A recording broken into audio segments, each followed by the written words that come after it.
now to that report of unrest in Sudan over the cost of living and the regime of President Omar al-Bashir. Here's our Africa editor, Fuluki. Mourning and defiant. This is the people's answer to a regime which can still inflict death, but whose capacity to impose a blanket of fear is being challenged as never before. Here, a police car is overturned. Symbol of a state accused of brutal torture and killings. He was returning from prayers at the mosque nearby. As he approached the house, a policeman rushed at him. Moya resisted, but the policeman shot him through the door. The worst of the violence was here in the Khartoum neighbourhood of Buri. Here, sharing vinegar used to try and deal with the after effects of tear gas.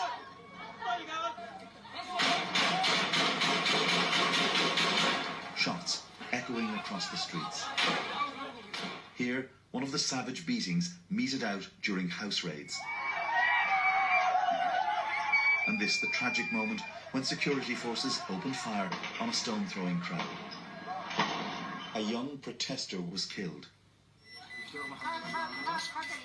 Dr. Babkir Abdelhamid here undergoing emergency treatment.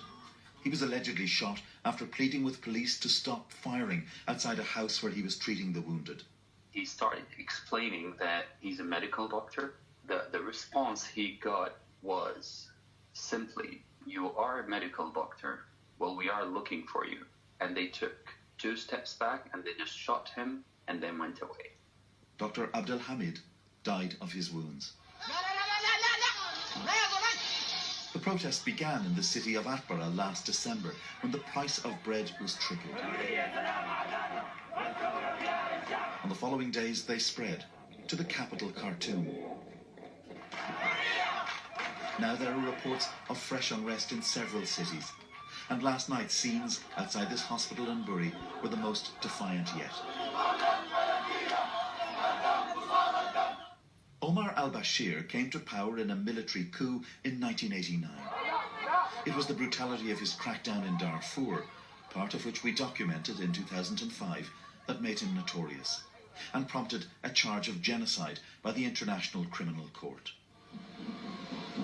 We filmed President Bashir recently when he visited the reformist Prime Minister of Ethiopia, Abiy Ahmed. 11 days later, driven by economic despair, the people rose up.